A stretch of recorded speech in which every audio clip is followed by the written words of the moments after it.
So what is left to be added for the USSR in the air tech tree at the higher ranks? We did a video like this a couple of days ago for the US, and I really wanted to do one for the Russians because these two nations are the ones that are going to receive the most amount of aircraft probably going into the future, right? So what is there to be added? What is there to be left that can be added in the top ranks, right? We started off with some honorable mentions.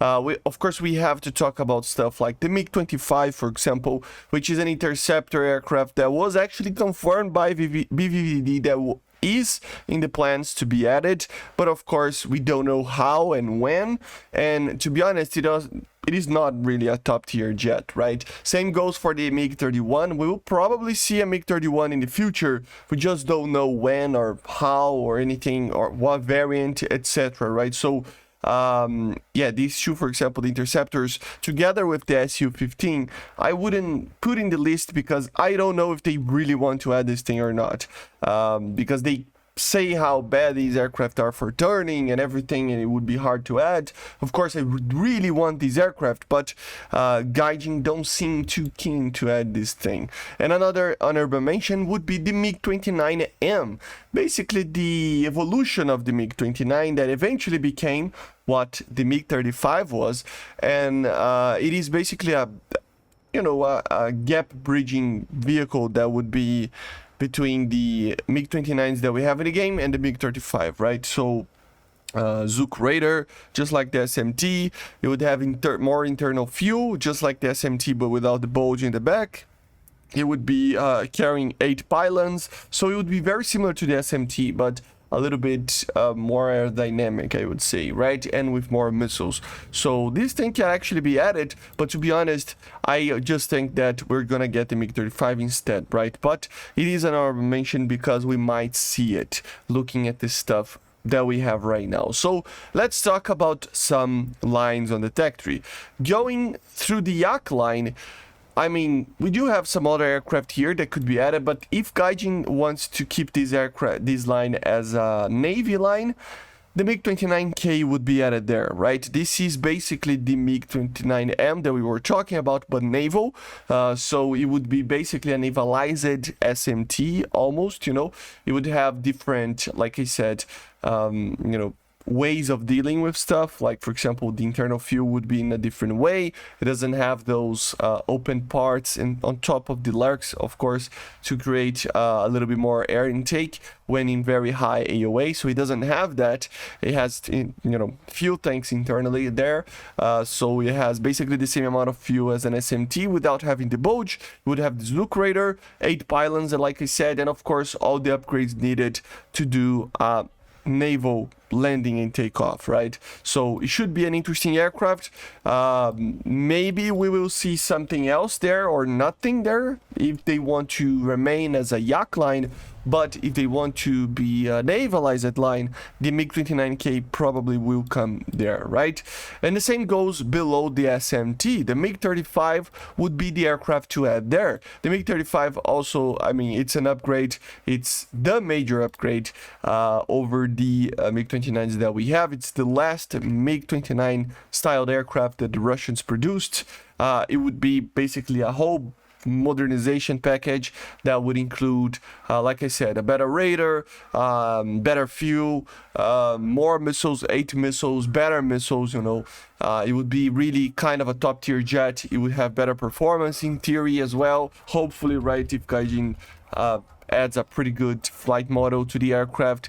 And I mean, it would be a whole bunch of new upgrades, and even, of course, it would bring a little bit more thrust, if I'm not mistaken, as well, with the RD-33MK. So overall, it would be a 4.5 generation MiG-29, right? It would carry all the air-to-ground capable that this aircraft could carry. Just the radar would be very, very similar to the one in the SMT. Of course, there is an option of an IASA radar being added there, but the domestic versions that were produced until now were using the Zuk normal radar that we already have in the SMT. Okay, so it would be an interesting aircraft. Let's see how it is on the fly model and stuff, if it will be worth it or not. And then we go for the Sukhois. The Sukhois, we have a lot of them, of course. It is the main contractor for producing aircraft. We start off with the Su-30 SM-2, right? This aircraft is basically the same aircraft that we have in the game right now with the SM, right? So it would be the same aircraft, but with two changes mainly. There are other tiny ones, but these are the two ones. It would use the Irbis radar, so a much improved radar over the bars, although the bars is already one of the best radars in the game. It would have one that is better, and with that it could include some other missiles, like they say even the R-37, right? And of course a new engine, the AL-41, which is the engine of the Su-35, producing a lot more power than the AL-31FP that we have in the SM, right? So it would be a much better Su-30, having more power and better weapons and a better, basically a better thrust weight, better overall possibilities of maintaining a dogfight for a longer period of time, etc., right? So a very good aircraft. And talking about upgrades to other aircraft that we have in the game, we can talk about the Su-27 SM-2 or SM-3 as well. This is an upgrade that can come for the Su-27 SM. You know, it's an aircraft that we gotta say, like, it's basically the same aircraft, but includes some little changes. Like, for example, it includes some technologies from the Su-35, like for example the Irbis radar on the SM-2, and on the SM-3 they increased the maximum takeoff weight and added the AL-31 FM1, which is basically the engine that we have. So later SMs actually got that engine, so it's you know, more or less the same aircraft that we have right now with, you know, 4+ generation stuff, right? So for example, like I said, the Irbis radar, better weapons because of that, etc., right? So it would be very similar to the Su-35 without the thrust vectoring and little things here and there, but in general it would be like that, like a cheap version of the Su-35, right? So it could be added before the Su-35. It would be a step up from what we have in the game right now, and of course it should come before, maybe, because it is basically the you know, the gap between the Su-27 SM, Su-30 SM to the Su-35 would be the Su-30 SM-2 or the Su-27 SM-2 and SM-3, right? So there is that. And of course we have to talk about the Su-35 itself, right? The Su-35 is a whole bunch of new upgrades done to the aircraft that include many little things, but the main ones is that if you get the normal Su-27 SM-3, for example, and compare to it, you would have a Saturn AL-41 engine, which is much better, 10% more power, more or less. So it is stronger, which is pretty good. Also includes new weaponry because of the new radar, so it uses the Irbis radar that we were talking about. With that, it can carry R-37s, of course, upgraded versions of the R-77, of the R-73, like the R-74 as well. Every single type of air-to-ground, you know, weapon that the Russians can produce. Of course, upgraded infrared and, you know, IRST.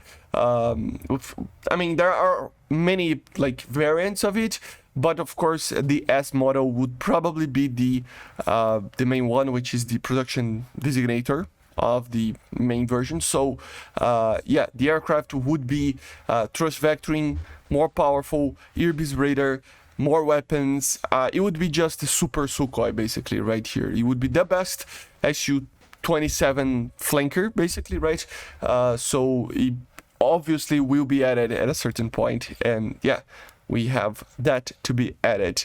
The last one that it's a flanker, the Su-34M. Yes, there is a version that we don't have a lot of information since the contract was signed in 2020, and apparently it is in production according to reports, and it is basically replaced the original Su-34 that we have in the game right now in production, right? The major thing here is that it would include a new radar, but of course it would include many new systems. The radar would be the PKM, if I'm not mistaken, which has a range up to 300 kilometers, so much better than the V004.